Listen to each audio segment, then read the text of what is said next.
हरि अनंतयरि कथायनंता दीन दयाल जीवन निर्वंता। श्री हरिवंश पुराण कथा विष्णु पर्व 41वां अध्याय से जीवन निर्वंता। बलराम के पास वारुणी कांति एवं श्री शोभा इन दिवागनों का आगमन गरुड़ के द्वारा श्री कृष्ण को वैष्णव मुकुट की प्राप्ति, श्री कृष्ण का बलराम से वार्तालाप तथा जरासंध की सेना का निरीक्षण करके अपने आप से ही मानसिक उद्धार प्रकट करना। वेशभाई जी कहते हैं कि जन्मजय परशुराम जी के चले जाने पर यादव कुल का भार वहन करने वाले वे श्री कृष्ण और बलराम इच्छा अनुसार रूप धारण करके गोमंत पर्वत के रमणीय शिखर पर विचरने लगे। उन दोनों के वक्त स्थलों में वनमाला शोभा पा रही है। दोनों क्रमशः नीचे खिले वस्त्र धारण करके अपने घोर श्याम शरीर से आकाश में स्थित हुए दो मेघों के समान शोभा पा रहे हैं और पर्वतीय धातुओं से अपने अंगों का श्रृंगार करके और उस पर्वत के शिखर पर खड़े हुए दोनों नवयुवक वीर कीड़ों की लालसा लिए कमन्य वन में विचरने लगे हैं। वे उस पर्वत ज्योतिर्मय नक्षत्रों में से चंद्रमा के उदय की शोभा देखते और ग्रहों के उदय अस्त देखा करते थे।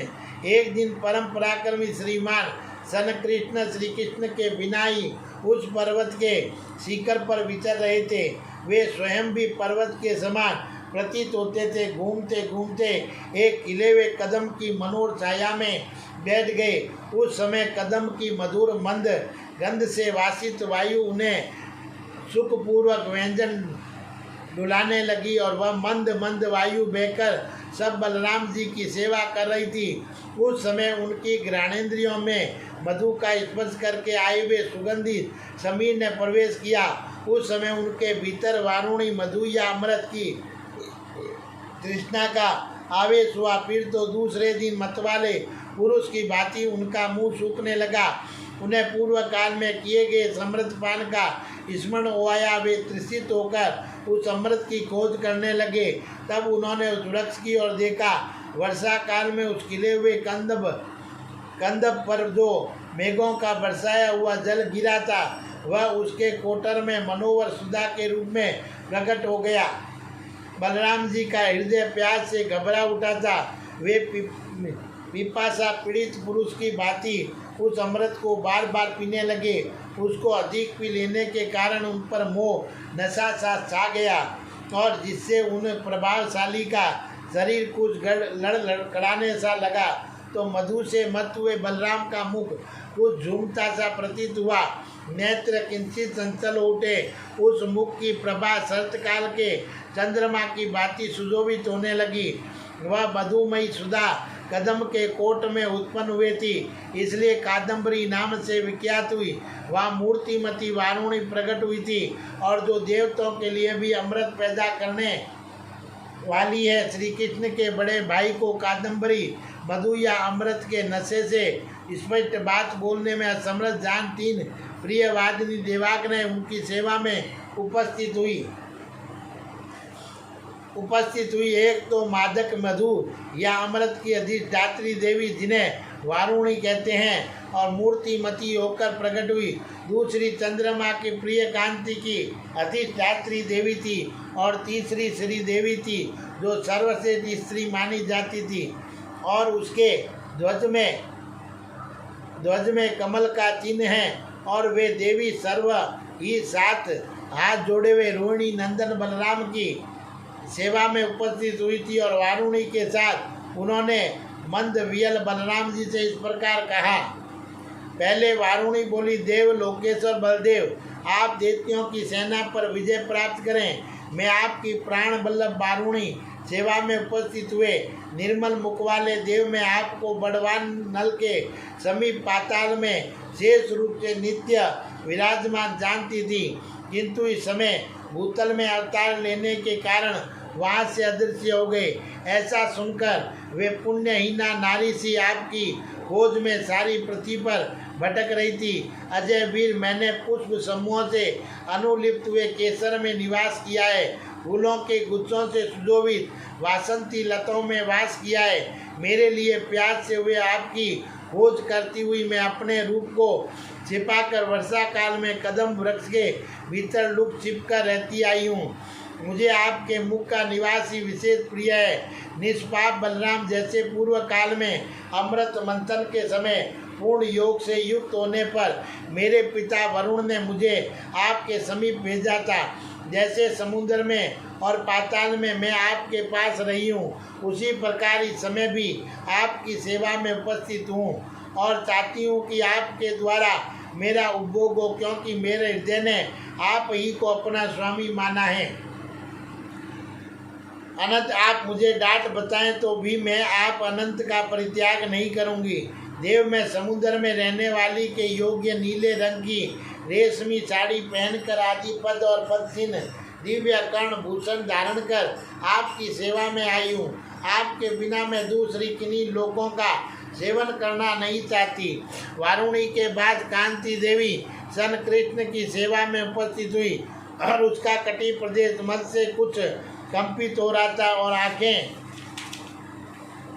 आंखें भी कुछ घूम रही थी और उसने दोनों हाथ जोड़कर कहा, जय हो बलराम जी की। फिर प्रेम से मुस्कुराती हुई वह प्रयोजन युक्त वचन बोली, प्रभु आपके सहस्त्र मस्तक है, आप जगत के स्वामी हैं। मेरी दृष्टि में आपका गौरव चंद्रमा से भी अधिक है।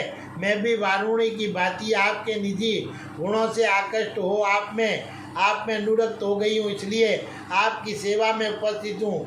आप मुझे अंगीकार करें। जो भगवान विष्णु के वक्ष स्थल में नित्य निवास करने योग्य है, वे कमल वन में वास करने वाली देवी श्री शोभा रोहिणी नंद नंदन बलराम के वक्ष स्थल में सुंदर माला की भांति प्रतिष्ठित हो निर्मल भाव को प्राप्त हुई और उनका मुख कमल के समान सुशोभित था और उसके साथ मैं भी कमल शोभा दे रहा था और वस्त्राभूषण से सुसज्जित हुए वे मूर्तिमती शोभा देवी बलराम के वक्ष में स्थित हो एक निर्मल माला हाथ में लेकर और सन कृष्ण से बोली, देवेश्वर राम बलराम, आप बड़े ही अभिराम सुंदर है। वारुणी सुधा से चंद्रमा की सी कांति से तथा मुझसे कमलाल्या की सी शोभा से संपन्न होकर चंद्रमा के समान प्रकाशित हो रहे हैं।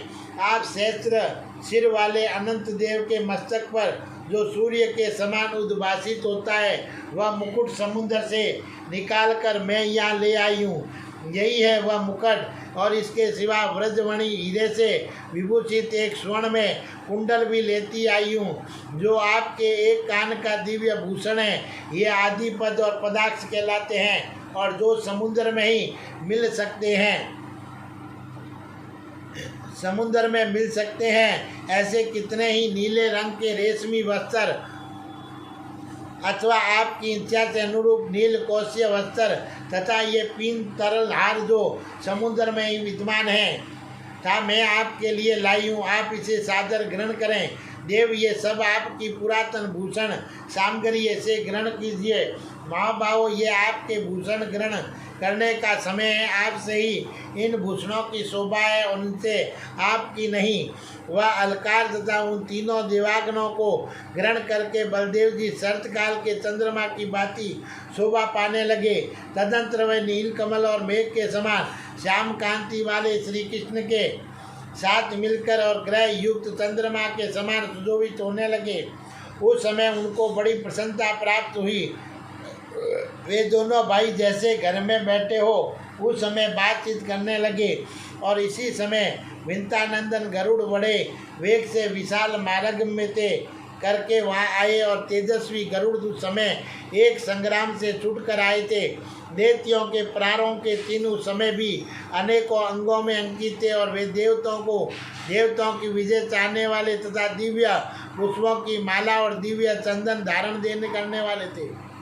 वरुण के निवासभूत क्षीर समुद्र में जब भगवान विष्णु दिव्य शैया पर सो रहे थे, उस समय विरोचन के पुत्र एक दैत्य ने उनका किरीट चुरा लिया और अपने गुरु रूप भगवान के लिए उस किरीट को वापस लाने के लिए उद्देश्य से गरुड़ ने बीच समुद्र में दैत्यों के साथ बलपूर्वक संग्राम किया।